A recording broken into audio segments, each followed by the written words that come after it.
Syrakusa liegt an einer für eine neue Kolonie sehr wichtigen Stelle. Ein Blick auf die Karte zeigt warum. Wenn wir das Imperium über die Ufer von Italien hinaus erweitern wollen, müssen wir diese Gewässer beherrschen. Andere haben dies ebenfalls begriffen. Bisher ist es uns nicht gelungen, auf Dauer eine Stadt jeglicher Größe auf Syrakusa zu errichten. Diese Herausforderung, und es ist wirklich eine große Herausforderung, wartet nun auf euch. Gründet dort eine neue Stadt und verteidigt sie gegen Roms Feinde. Ärger dürft ihr vor allem von den Graeci erwarten. Und um das Ganze noch etwas, sagen wir, interessanter zu gestalten, verfügt Syrakusa darüber hinaus über sehr wenig Ackerland. Das Klima ist zwar für den Anbau von Oliven geradezu ideal, allerdings werdet ihr den weitaus größten Teil eurer landwirtschaftlichen Möglichkeiten dem Weizenanbau widmen müssen, damit eure Bürger genug zu essen haben. Vielleicht könnt ihr Engpässe bei den Nahrungsmitteln durch Importe lindern, aber das kann ich nicht mit Gewissheit sagen. Ich studiere diese Aufgaben nicht allzu detailliert, dazu heuere ich schließlich Gouverneure an. Ich hoffe jedoch, dass ihr wenigstens in kleinem Umfang Oliven anbauen könnt. Das Imperium hat einen unersättlichen Bedarf an Öl. Da mir die Schwierigkeiten dieser Aufgabe durchaus bewusst sind, habe ich euch nur bescheidene Ziele gesetzt. Ich bin sicher, dass ihr alle Hindernisse meistert und genauso viel Erfolg habt wie beim letzten Mal. Hallo, herzlich willkommen zu meinem Let's Play Caesar 3. Ich bin euer Dominus und wir spielen die Kampagne Syrakusae. Stärkt das Imperium. Diesmal müssen wir eine Stadt auf Sizilien gründen und uns gegen die Angriffe der Griechen wappnen. Unsere Stadt benötigt eine Bevölkerung von 4000 Einwohnern, eine Wohlstandswertung von 20, eine Gunstwertung von 20, eine Kulturwertung von 40 und eine Friedenswertung von 25 sind zu erreichen. Eine Stadt mit 4000 Einwohnern ist schon eine Größe und wie wir ja gehört haben, müssen wir mit der Nahrungsproduktion gut aufpassen, um alle Bürger zu ernähren. Gut, dann schauen wir mal in die Karte. Auch bei Syrakusae haben wir hier einen Fluss, der hier im hinteren Bereich die Karte durchquert.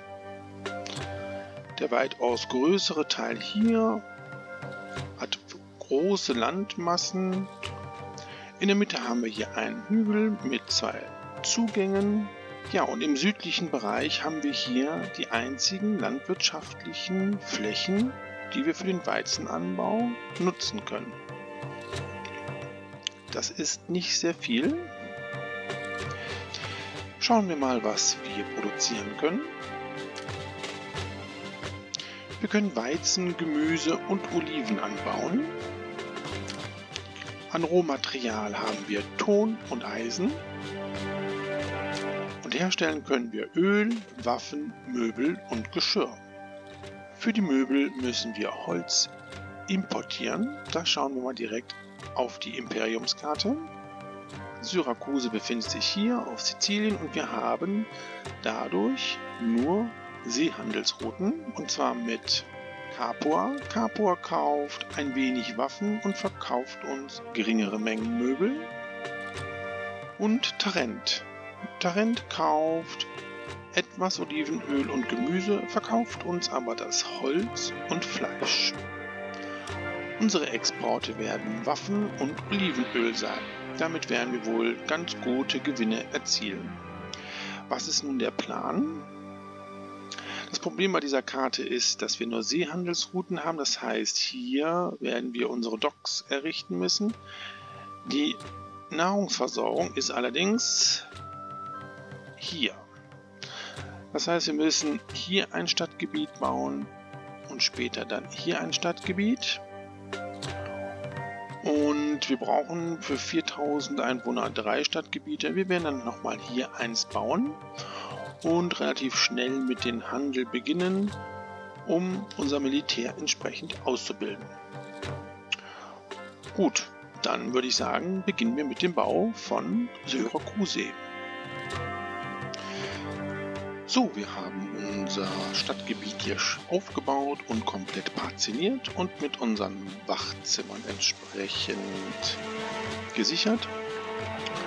Und hier haben wir schon die ersten Weizenfarmen gebaut mit kleinen Siedlungen.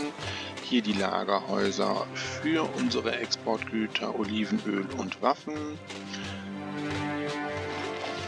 Und hier habe ich auch schon das zweite Stadtgebiet vorkonzipiert und hier ebenfalls schon mit dem anderen Stadtgebiet verbunden. Ja, dann warten wir jetzt mal, bis die Parzellen entsprechend alle besiedelt sind. Wir können jetzt hier auch schon mal Gärten bauen. Ja, und die Prioritäten natürlich wieder vergeben.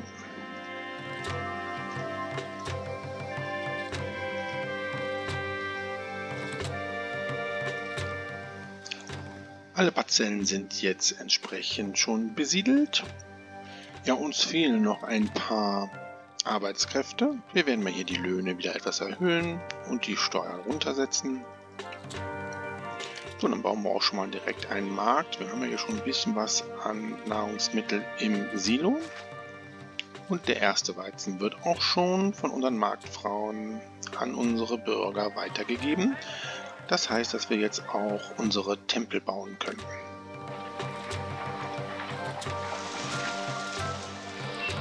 Die Entwicklung sieht hier auch schon recht gut aus.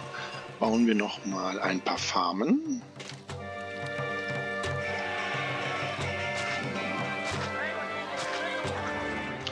Ja, und diesmal sollten wir auch keinen Arzt vergessen, wie wir das letztes Mal hatten. Und hier dürfte natürlich auch kein Arzt fehlen bei den Siedlungen, die außerhalb des Wohngebietes liegen. Da bauen wir den Arzt dann jetzt hier hin. So, wir haben jede Menge Arbeitslose. Dann würde ich vorschlagen, beginnen wir mit unserem ersten Exportgut, nämlich Waffen. So, unsere Waffenproduktion steht mit 2 Eisenminen und 4 Waffenschmieden. Ich habe jetzt hier nochmal so einen Weg durchgebaut, damit hier schneller Weizen in das Silo gelagert werden kann. Ich werde jetzt hier schon mal nochmal ein zweites Silo bauen. Ja, und wir haben auch schon 500 Einwohner in unserer Stadt. Momentan sieht das eigentlich alles sehr gut aus. Wir verschönern mal hier nochmal ein paar Bereiche und werden auch mal direkt ein Fest feiern für Mars. Gut, so, dann bauen wir hier mal den Weg rum. Und dann möchte ich auch gerne schon die Kaserne haben. Die kommt dann hier hin. Ja, und dann würde ich sagen, beginnen wir doch schon direkt mit dem zweiten Exportgut mit Olivenöl. Bauen wir hier unsere 2 Farmen auf. Ja, und die 4 Ölmühlen, die können nämlich direkt dann hier hin. Das sieht sehr gut aus. So. Ja, jetzt fehlen uns natürlich Mitarbeiter. Dann versuche ich das hier nochmal ein bisschen hoch zu pushen. Gut. Dann bauen wir direkt hier mal eine Schule und ein Theater mit der entsprechenden Künstlerkolonie. Die Künstlerkolonie kann dann hier hin.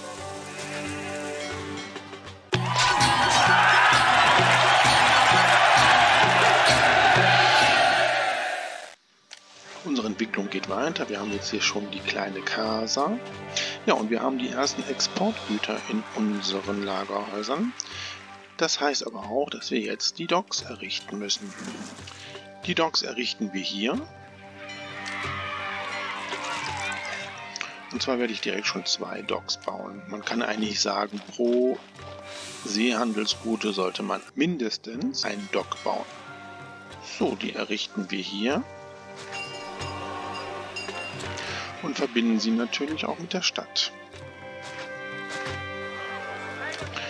Dann kommt hier das Wachzimmer hin. So, und dann müssen wir hier natürlich eine kleine Siedlung errichten. Ja, und dann müssen wir natürlich die Lagerhäuser errichten, die die Ware zum Export fordern. Also dieses hier fordert Waffen. und dieses Olivenöl. Das ist jetzt die Schwierigkeit bei dieser Karte, dass wir halt hier die Docks haben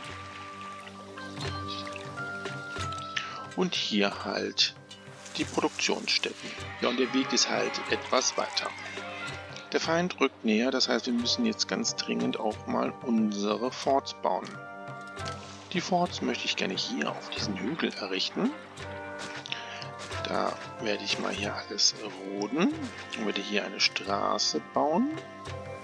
So, und wir werden wieder im Minus sein, aber auch das ist uns jetzt erstmal egal.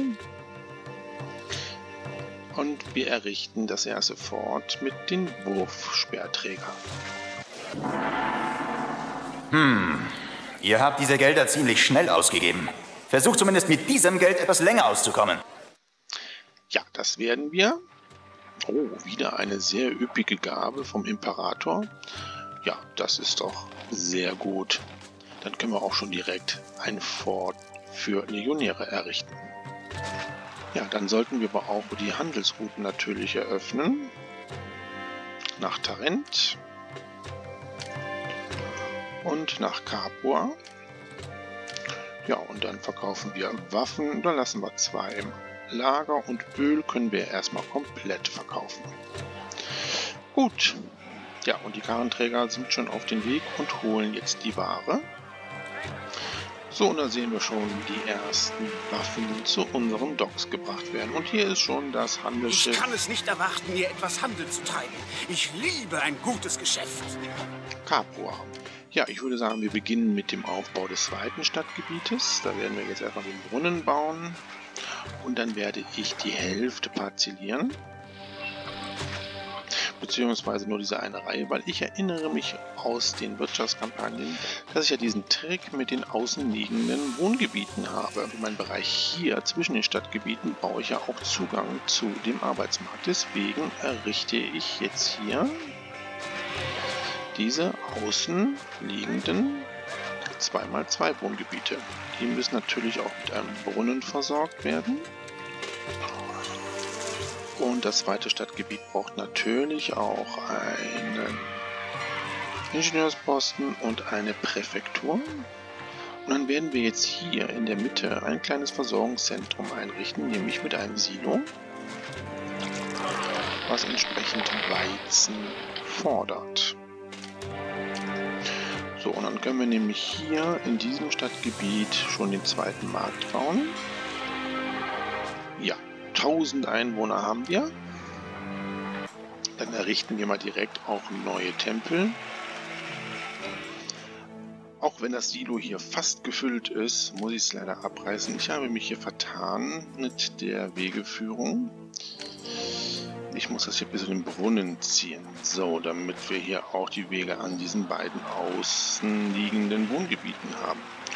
Okay, dann kann das Silo jetzt dorthin wieder. Und natürlich einstellen. Dann kann das hier weg. Und wir bauen unsere 2 Lagerhäuser. Dieses hier wird Geschirr fordern. Und dieses hier wird Möbel anfordern. So, dann können wir das hier wieder schließen. Und dann haben wir hier im Zentrum einen Versorgungsbereich, wo die Märkte die Güter und Nahrungsmittel beziehen können. Sehr gut. Jetzt wird es auch Zeit, dass wir mal unseren Senat bauen. Den Senat werde ich hierhin bauen. Dann setzen wir hier die Wege drumherum. Haben wir hier eine Präfektur und einen Ingenieursposten. Perfekt. Ja, das ist sehr gut. Wir haben relativ viel Arbeitslose. Und dann bauen wir erstmal hier noch eine Farm hin. So, und dann werden wir uns mal hier mit unserem Hafen beschäftigen, weil wir werden jetzt mit der Geschirrproduktion beginnen. So, wir bauen jetzt hier nochmal Lagerhäuser hin. Dieses Lagerholz wird Holz annehmen. dieses Lager Möbel. So, und das hat jetzt noch nicht sehr viel mit Geschirrproduktion zu tun. Wir werden hier die 2 Tongruben errichten und bauen hier unsere 4 Töpfereien. 1, 2, 3, 4. Wir könnten jetzt, wenn wir wollen, auch hier später es noch erweitern. Aber ich denke mir mal, das reicht. Gut, da brauchen wir natürlich auch noch ein Lagerhaus, wo wir Geschirr entsprechend lagern können. So, und dann werden wir jetzt Geschirr natürlich hamstern. Ja, das sieht sehr gut aus. Bauen wir nochmal hier einen Ingenieursposten und eine Präfektur auf. So, dann ist das auch geschützt.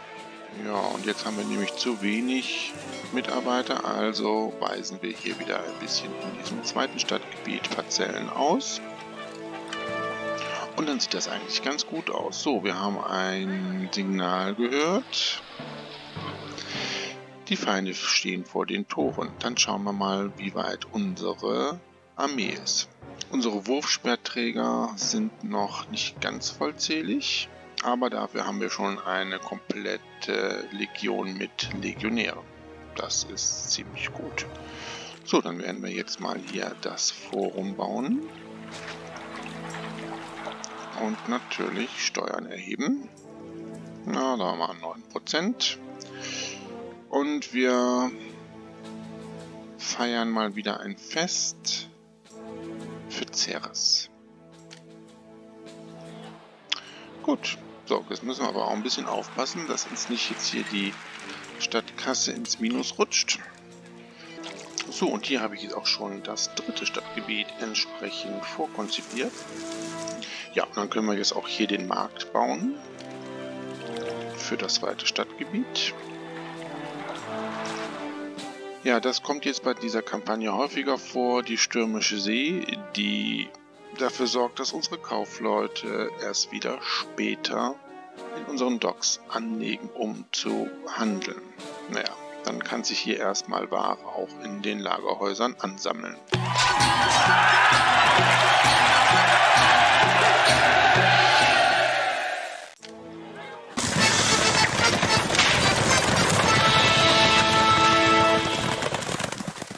Ja, und der Imperator möchte 5 Einheiten Öl haben.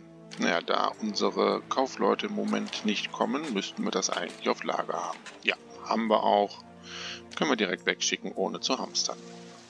So, nee. Ja, das haben wir gern gemacht. Dankeschön. Oh, und der Preis für Öl ist gestiegen. Das heißt, unsere Exporte werden auch noch lukrativer. Ja, und die ersten Händler sind wieder da und kaufen. Gut, dann bauen wir jetzt mal hier das Badehaus hin. Und dann können wir jetzt auch, glaube ich, Geschirr freigeben. Ja, da haben wir jetzt genug. Dann können wir das jetzt nutzen. Interessant ist, wenn Ware gehamstert wird und man ein Lagerhaus auf Fordern gestellt hat, wird dieses nicht mit der Ware entsprechend versorgt. Deswegen haben wir jetzt hier in dem Lagerhaus auch noch kein Geschirr. Aber das sollte sich jetzt ändern. Ja, und wir sehen, wie sich das erste Stadtgebiet schon wieder weiterentwickelt hat. Und wir sehen auch, dass unsere Stadtkasse sich allmählich erholt. Ja, dann würde ich vorschlagen, wir verkaufen jetzt wieder gut, dass wir mit der Möbelproduktion beginnen. Dafür, na, ich glaube, nee, wir fangen noch nicht mit den Möbeln an. Ich baue noch ein Fort für die Wurfspeerträger. So, und dann denke ich mir mal, haben wir auch genug Militär, um den ersten Angriff erfolgreich zu verteidigen. Ja, wir haben wieder relativ viel Arbeitslose. Beginnen wir jetzt dann doch mit der Möbelproduktion. Das heißt, ich baue hier 4 Möbelschreinereien auf. Sehr gut. Und dann müssen wir das Holz importieren. Ja, sehr gut. Ja, dann haben wir hier ein richtig schön kompaktes Produktionsgebiet.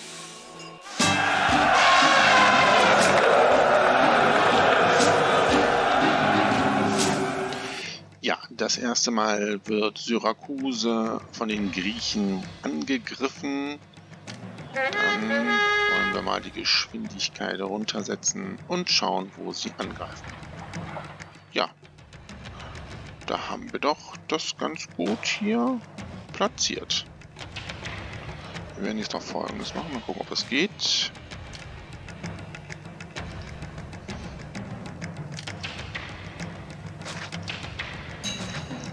So, ich habe jetzt hier diese beiden Mauern gebaut. Mit dem Effekt, dass unsere Feinde hier über diese Treppe in unsere Stadt gelangen müssen. Wir können jetzt hier unten an der Treppe Legionäre platzieren und hier oben die Wurfspeerträger. Und dann sollten eigentlich die Feinde keine Chance haben. So, dann sehen wir schon, sie greifen jetzt an.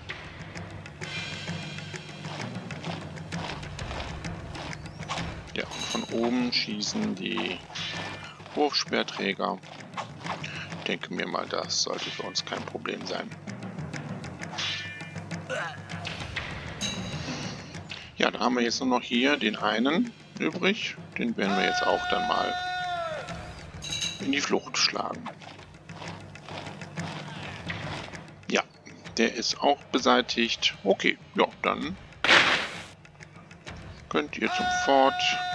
Das war doch eine erfolgreiche Schlacht. Dann können wir die Geschwindigkeit wieder hochschrauben. Ja, und dann schauen wir mal, wie es weitergeht. Ja, wie ihr seht, läuft das alles sehr, sehr gut. Wir haben jede Menge Waffen, die wir entsprechend exportieren können. Ja, und wir haben jede Menge an Arbeitslose. Das heißt, wir werden jetzt allmählich anfangen, Kulturgebäude zu errichten und die Arbeitskräfte entsprechend zu binden. Und dann baue ich ja immer Akademien. Die können wir hier hinbauen. Und warum Akademien? Also Akademien brauchen wir für die Entwicklung der Stadt eigentlich nicht, weil sie sind eigentlich nur für die Entwicklung, für die Weiterentwicklung von Villen nötig. Allerdings Akademien benötigen 30 Mitarbeiter. Und das ist natürlich jede Menge. Der zweite positive Effekt bei Akademien ist, dass natürlich die Kulturwerte steigt. Also baue ich immer relativ viel Akademien, um die Arbeitslosigkeit runterzuschrauben. Man kann natürlich auch Tempel bauen und Theater, Schulen und Bibliotheken, aber die brauchen halt nicht so viele Arbeitskräfte als jetzt so eine Akademie. Wir werden jetzt hier die letzten Parzellen ausweisen. Und dann werden wir jetzt hier auch schon mal eine Schule errichten und eine Bibliothek. Da kommt hier das Theater, das finde ich besser. So. Und dann können wir hier noch ein paar schöne Gärten setzen. Das ist doch nett. So. Und was ist los? Angestellte benötigt. Naja gut, das sollte sich ja jetzt gleich erübrigen. Ja, die Nahrungsproduktion sieht eigentlich auch soweit ganz gut aus. Wir setzen mal hier nochmal eine Weizenfarm hin. Ja, dann errichten wir auch das Amphitheater. So, und dann können wir hier auch die Gladiatorenschule hinbauen. Die passt genau hier rein. So, und dann werden wir hier da schon mal das parzellieren und müssen natürlich jetzt hier auch noch die Wasserversorgung herstellen.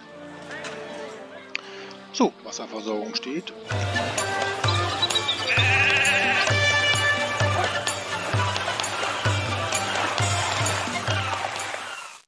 2000 Einwohner zählt jetzt Syrakuse. Die Hälfte des Einwohnerziels haben wir erreicht. Ja, wir haben jede Menge Arbeitslose. Ich werde jetzt mal hier dieses Stadtgebiet auch noch mal ein bisschen mit Kultureinrichtungen versorgen. Mit zum Beispiel gibt es auch eine Bibliothek und einem Badehaus. Ja, und dann können wir jetzt hier auch nochmal ein paar Plätze bauen, um das hier entsprechend zu entwickeln. So, und dann bauen wir hier auch nochmal ein Theater auf. Hier. Ja, hier kann noch ein Theater hin. Ja, und Tempel können wir, glaube ich, auch nochmal errichten.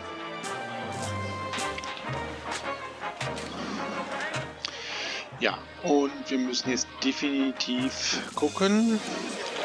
Okay, hier brauchen wir auch noch eine Bibliothek. Und die passt dann jetzt hier hin. Dann können wir hier auch den Barbier schon errichten. Ja, und wir sehen hier, das Silo ist leer. Wir müssen definitiv jetzt die Nahrungsversorgung verbessern. Ja, ich habe jetzt hier den Bereich schon ziemlich stark mit Weizenfarmen gefüllt. Und ich denke mir, dass wir jetzt erstmal die Nahrungsversorgung sichergestellt haben. Ich mache jetzt hier nochmal so ein paar Wohngebiete hin, damit wir hier eine gute Versorgung haben und natürlich immer wieder Präfekturen und Ingenieursposten. Weil wir teilweise hier wirkliche Sackgassen haben. Ja, wir sehen hier, unser Lagerhaus für Waffen ist fast voll. Ja, und was halt interessant ist, hier sind die Handelsschiffe und hier ist unser Karrenträger. Es macht mir nichts aus, Karren zu schieben. Das ist jedenfalls unterhaltsamer als der Rest dieser Stadt. Die Karrenschieber gehen tatsächlich zu den Lagerhäusern, die nicht auf Fordern gestellt sind. Wir haben ja diese beiden Lagerhäuser auf Fordern gestellt. Da sehen wir jetzt die Karrenträger, die die Waffen bringen. Das heißt also, die Karrenschieber holen Waren zum Export aus Lagerhäusern, die nicht auf Fordern gestellt sind. So, das heißt also, dieses Lagerhaus werde ich hier entsprechend umstellen. Nur noch auf Annehmen. Und ich werde das jetzt hier... Oh, das ist schön, dass die Handelsbeziehung ausgedehnt wird. Das heißt, wir können noch mehr Waffen verkaufen. Sehr gut. Dieses Lagerhaus werde ich jetzt nämlich so einstellen, dass Waffen nicht mehr angenommen werden. Das heißt, alle Waffen gehen jetzt hier zu dem Lagerhaus. Und somit können wir die Waffen schneller verkaufen. Gut, Arbeitslosigkeit ist soweit in Ordnung. Hier sehen wir schon, wie sich jetzt die großen Insulas gebildet haben. Ja, dann errichten wir jetzt hier auch das Amphitheater. Das kann jetzt hier hin. Ja, und dann würde ich jetzt mal allmählich beginnen, meine Stadt zu befestigen. Hier ist diese Seite mal mit einer Stadtmauer versehen. Die Stadt ist ja hier durch diese Felsformation und durch diesen Hügel ja geschützt. Das heißt, es reicht, wenn ich nur hier eine Mauer baue und hier eine Mauer baue. Das ist natürlich sehr günstig. Dann würde ich sagen, beginnen wir mal damit. So, und dann baue ich natürlich auch noch Türme drauf. 2 Stück sollten eigentlich reichen. So, wir müssen natürlich eine Verbindung haben zur Stadt. Jetzt habe ich die Gladiatorenschule so gebaut, dass der Weg entweder hier oder hier entlang geht. Dann geht er aber auch hier an den Markt entlang. Das sollte natürlich nicht sein, weil eventuell unsere Marktfrauen dann hier dauernd hin und her laufen. Das heißt, wir reißen die Gladiatorenschule nochmal ab, bauen sie jetzt hier hin und können jetzt hier den Weg bauen, ohne dass wir den Markt damit tangieren. Ja, sehr schön. Ja, da ist das doch hier schon gut gesichert. Ja, und hier müssen wir auch mal ein Forum bauen. Ja, und ich glaube, ich baue hier tatsächlich noch ein Dock hin. Dafür müsste ich allerdings die Tongrube löschen. Baue das Dock jetzt hier hin. Verbindung. Und dann brauchen wir natürlich noch eine Tongrube. Die kann natürlich hier hin. So, und dann sieht das doch eigentlich auch ganz gut aus. Schauen wir mal auf unsere Wertungen. Die Kulturwertung haben wir geschafft, die Wohlstandswertung ist ebenfalls geschafft. Frieden brauchen wir noch ein Jahr oder 2. Ja, und die Gunstwertung ist auch schon geschafft. Es heißt jetzt, wir brauchen nur noch unser Bevölkerungslimit. Gut. Ja, jetzt dauert es mal wieder, bis die Handelspartner unsere Docks anfahren. Also Exportgüter haben wir wirklich genug. Wir widmen uns jetzt mal hier diesen Bereich. Und zwar werde ich hier unser Kulturviertel bauen, da wir ja noch jede Menge neue Einwohner brauchen und dementsprechend viel Arbeitsplätze zur Verfügung stellen müssen. So, dafür brauchen wir natürlich hier eine kleine Siedlung. So, und dann natürlich auch eine Präfektur und ein Ingenieursposten. So, und jetzt habe ich hier jede Menge Platz, um Kulturgebäude zu errichten. So, dann werde ich hier dieses Stadtgebiet jetzt auch komplett parzellieren und verschönern. Und dann bauen wir ja auch schon den ersten Markt hin. Da bauen wir direkt 2 Märkte, dann haben wir das auch. So, und der Tempel muss natürlich hier noch versetzt werden. Dann ist das jetzt hier in Ordnung.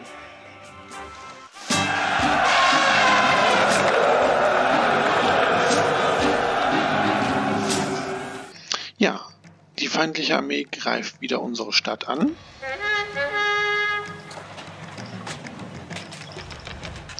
Dann schauen wir mal.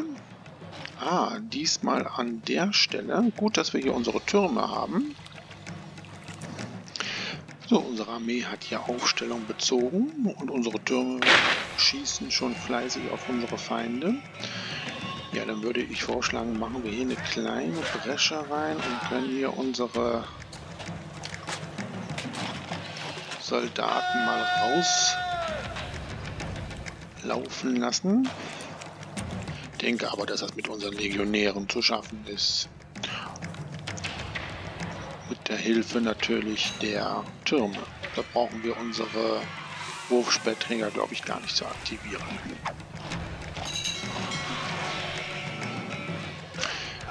Ja, das sieht ganz gut aus. Ich denke mir mal, da brauchen wir uns keine Gedanken zu machen. Gut, das war's. Sehr gut. Ihr könnt zurück. Geschwindigkeit kann man wieder hochstellen. Und die Mauer schließen wir wieder. Ja. Das ist doch gut.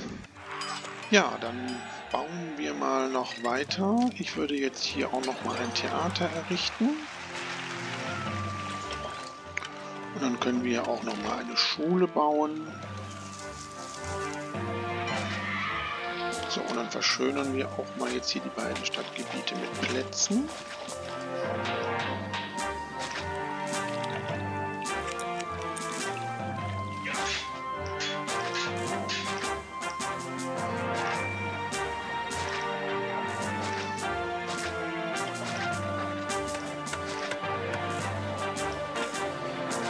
So, jede Menge Kohle ausgegeben dafür, aber egal. Dafür entwickeln sich jetzt hier unsere Gebäude auch alle weiter. Ja, und Olivenöl werde ich jetzt nicht mehr exportieren. Da haben wir nicht mehr sehr viel. Wir haben ja dann nur 4 Olivenölpressen.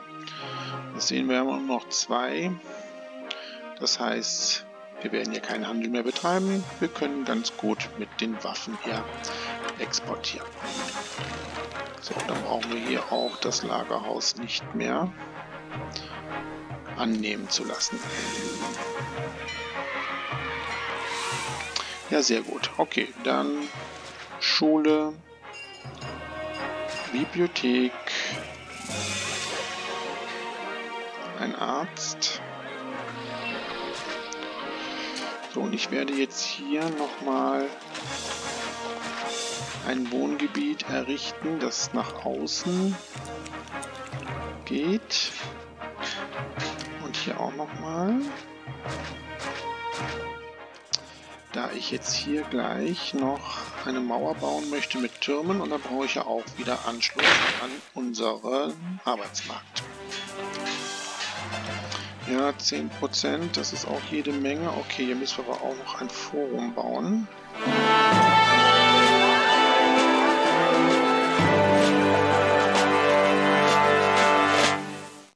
Ja, 3000 Einwohner haben wir jetzt. Ich denke mir mal, das wird nicht mehr lange dauern, dann haben wir das auch geschafft.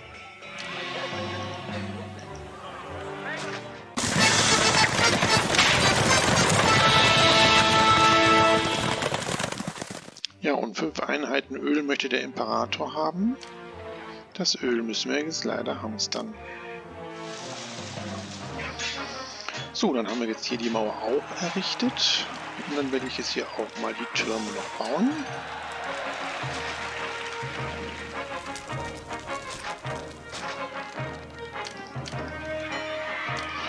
Und sie entsprechend verbinden. So, da brennt es. Da brauchen wir dann noch eine Präfektur. Und dann können wir auch hier schon das Theater errichten. Jede Menge Arbeitslose, das wir jetzt ganz schnell mal ändern, indem wir jetzt hier Akademien bauen.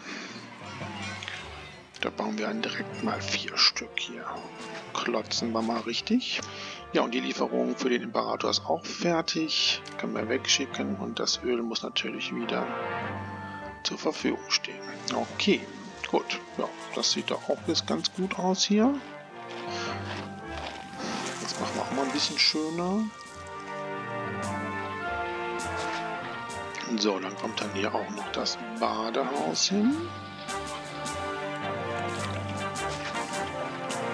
Und dann können wir hier auch schon das Amphitheater errichten. So, das sieht auch gut aus. So, und ich werde jetzt hier die restlichen Flächen noch, wo es geht, Weizenfarmen errichten. So, das ist jetzt maximal, was ich an Weizenfarmen noch errichten kann. Ja, dann baue ich dann hier auch mal mein Haus hin. Ja, und ich finde, das sieht eigentlich alles ganz gut aus. Wir brauchen jetzt wirklich nur noch unser Bevölkerungsziel erreichen. Wir haben ja jetzt noch ein paar Lücken hier zum Beispiel. Da können wir jetzt nochmal Tempel bauen. So, nochmal eine Schule. Und eine Bibliothek. Dann ist das hier auch voll. Setze ich hier noch ein paar Gärten hin, damit es schick wird.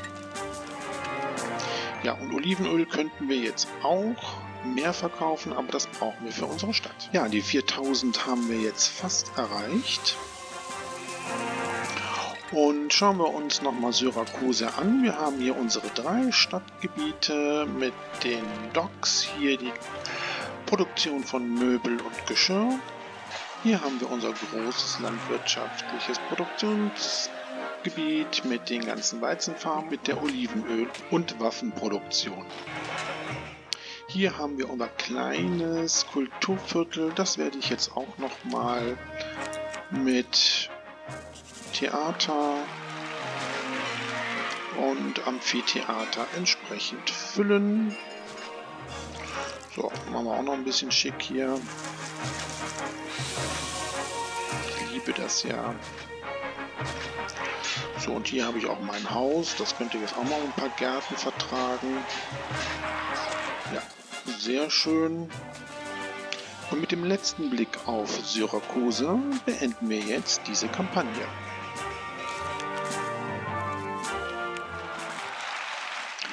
Wir haben es mal wieder geschafft. Der Imperator befördert uns, und zwar zum Questor.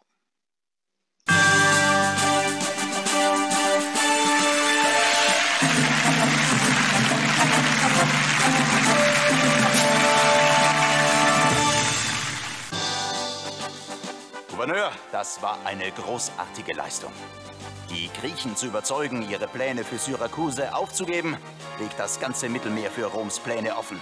Und nach dieser beeindruckenden Vorstellung werdet ihr in diesen Plänen eine Hauptrolle übernehmen.